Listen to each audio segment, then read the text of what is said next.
blessure sentiruma fatigue sentiruma stress lépp alhamdulilah bo di entrée di def ay affaire yu sew rek dernier réglage bi daanaka jeex na détail mystique bi concentration bi nekk ak suma gars yi relax la ñu benn semaine. chat bi ngay bëgg xam nga ko waaw xam naa ko xamoo lamb rek su ma xalaat mooy ay combat yu muy bëri laay si comme may waxee toujours man suma ay combat du ma ko préparé si physiquement kese ak mystiquement dama koy préparé aussi psychologiquement si côté sama adversaire dama koy gëstu si internet bi di ko jàngat sax ma jullee fajar ba pare damay nekk di xool ay vidéo bon ba si communication bi aussi mën na si jàng parce que nit mën naa wax ba wax lu mu mënul mais bu jëf ko lu mu mën lay jëf non vraiment moom lépp lu nga xamante ne capacité bi am na ko wax dëgg yàlla nangul naa ko mais comme damay jëm si combat man ak moom ay lu ma sentir si moom ma koy bàyyi xel bàyyi ma ko xel du ma ko dévoilé maa ngi koy garder pour man ay faayam ay fooram lépp si naa ko donc li may préparé après le combat la ma ne expliqué que lii laa gisoon si moom lii laa gisoon si moom moo tax ma jaar ko fii. bon ndam moom suñu borom moo ko am maa ngi koy ñaan si barke Cheikh Mouhamed bi ma yaakaar mu jox ma ko mais relax bi du dara lu dul entraîné naa ànd naa ak suma ay mbokk suma ay xarit seetaanu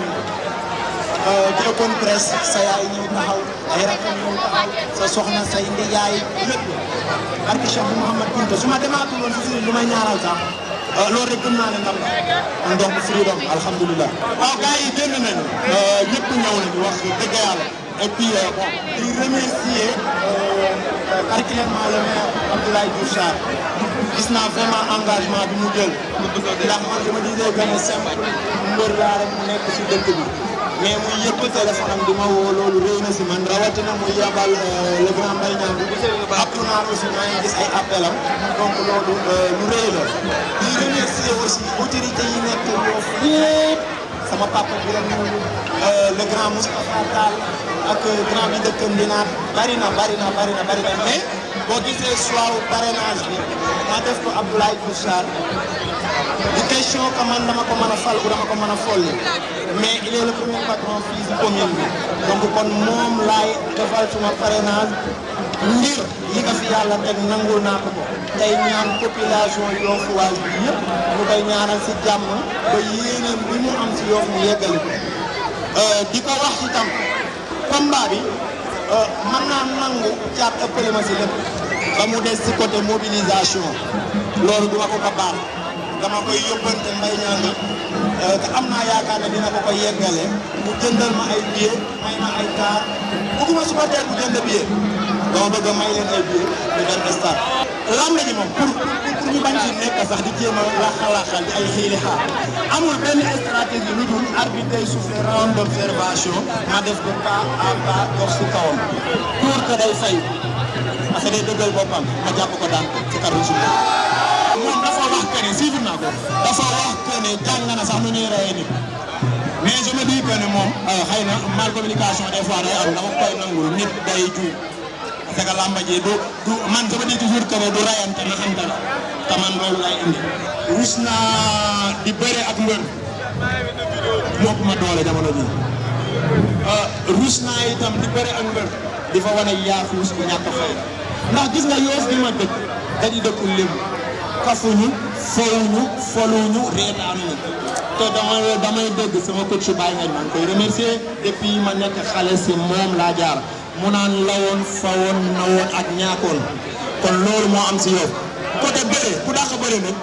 loolu vraiment du ma si nekk sax di discuter ak Thiat man wóor na ma ne ku ma tegal kaamil ma kitaabu ne maa dàq bëre Thiat foo teg na yaa foo ko teg na yaa ko dàq ba maa ngi ñaan sama borom yàlla naa bëre ak Thiat yàlla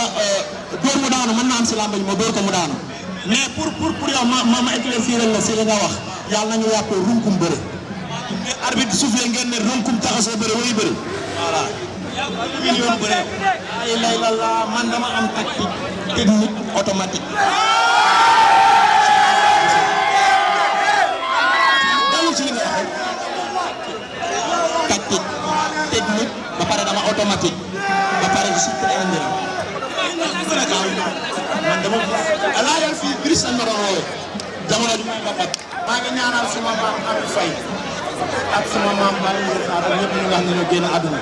mais li may wax ni du lu ma sos suma maam moo ma ko doon wax dama daan wax na man Modja booy bëre ak sa morom ni mu ko daan waxee si way léegi des sax fexeel ba mu la njëkk a dóor waaye sàmmal say tànk fay bi ram Penda Wagan yàlla na ko sama borom côté mobilisation bi supporter yi oh ñu tooy